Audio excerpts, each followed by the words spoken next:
নমস্কার বন্ধুরা, পিঙ্কি কিচেনের সবাইকে স্বাগত। আজ তোমাদের সাথে শেয়ার করব মায়ের একটা পুরনো রেসিপি। এটা আমি মায়ের কাছেই শিখেছি। তার জন্য কি কি নিয়ে নিয়েছি এখানে দেখো, কুমড়ো, বেগুন, আলু, দুটো করলা, আর এটা কিন্তু নাজনে ডাঁটা নিয়েছি, সজনে ডাঁটা কিন্তু নয়। সমস্ত সবজিগুলো দেখো আমার এখানে কাটা হয়ে গেছে, করলা, কুমড়ো, বেগুন, আলু আর ডাঁটা। এবারে আমি একটা ধুয়ে প্লেটের মধ্যে রেখে দিয়েছি, আর গ্যাসের মধ্যে একটা কড়াই বসিয়ে দিয়েছি। কড়াইয়ের মধ্যে দিয়ে দিলাম সামান্য পরিমাণ একটু সরিষার তেল। তেলটা ভালোভাবে গরম হয়ে গেছে, তেলের মধ্যে দিয়ে দিলাম কেটে রাখা করলা।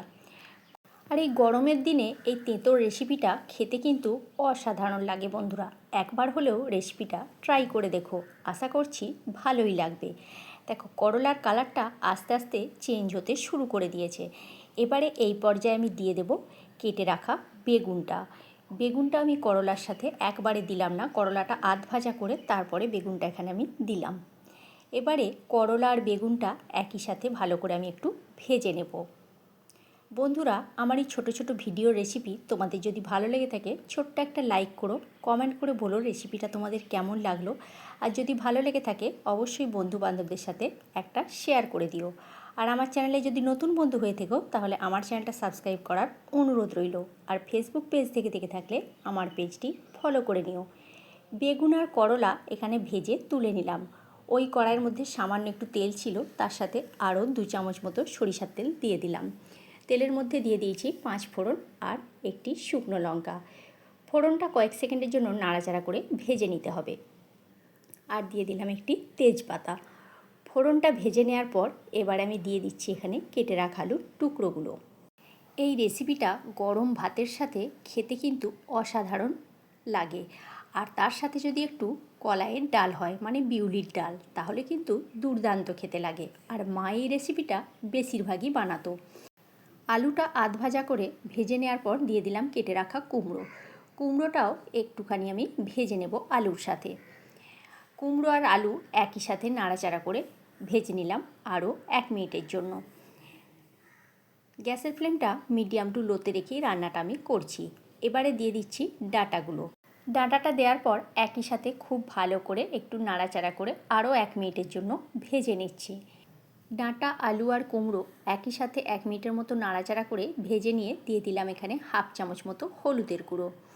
আর দিয়ে দিচ্ছি স্বাদ মতো নুন।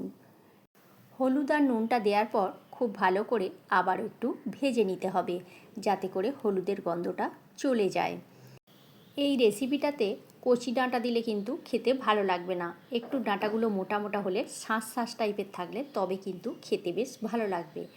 মা এটা বেশিরভাগ সময় চৈত্র মাসেই করতো, তখন ডাঁটাগুলো একটু মোটা মোটা হয়ে যেত আর খেতেও বেশ ভালো লাগতো। ভাজতে ভাজতে গ্যাসের ফ্লেমটা একদম লো করে দিয়ে আমি ততক্ষণ মশলাটাকে রেডি করে নেব।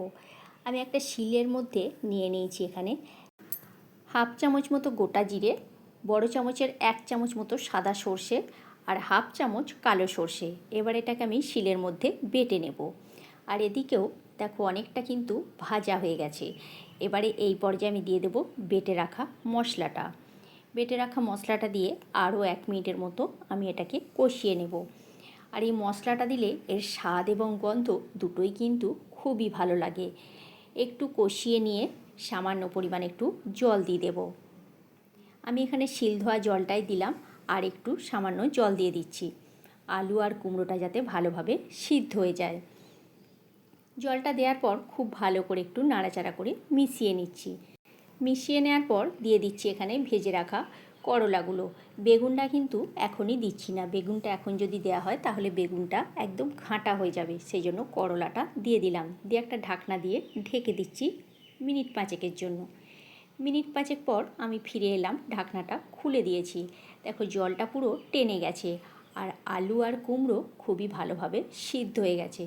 এবারে ভালো করে একটু নাড়াচাড়া করে নিলাম। নাড়াচাড়া করে নিয়ে দেখে নিলাম সিদ্ধ হয়েছে নাকি। সিদ্ধ তো খুব ভালোভাবেই হয়ে গেছে। এবারে এই পর্যায়ে আমি দিয়ে দেব ভেজে রাখা বেগুনটা। বেগুনটা দিয়ে একই সাথে এবার নাড়াচাড়া করে বেশ কিছুক্ষণ সময় ধরে এটাকে কিন্তু ভাজতে হবে। আর দিয়ে দিচ্ছি ওপর থেকে 2টা চেরা কাঁচা লঙ্কা। কাঁচা লঙ্কা আর বেগুন দিয়ে খুব ভালো করে এবারে ভেজে নেব। শুকনো শুকনো করে যত ভাজা হবে তত কিন্তু এটা স্বাদ ভালো হবে। একটু সময় ধরে এটাকে রান্না করতে হবে। আর গ্যাসের ফ্লেমটা একদম মিডিয়ামে রেখে এটা কিন্তু ভাজতে হবে। দেখো শুকনো শুকনো করে আমার এখানে ভাজা হয়ে গেছে। এবার আমি গ্যাসের ফ্লেম অফ করে এটাকে নামিয়ে নিচ্ছি। কেমন লাগলো অবশ্যই জানিও, ভালো লাগলে একটা শেয়ার করে দিও। আজকের মতো তাহলে এইখানেই।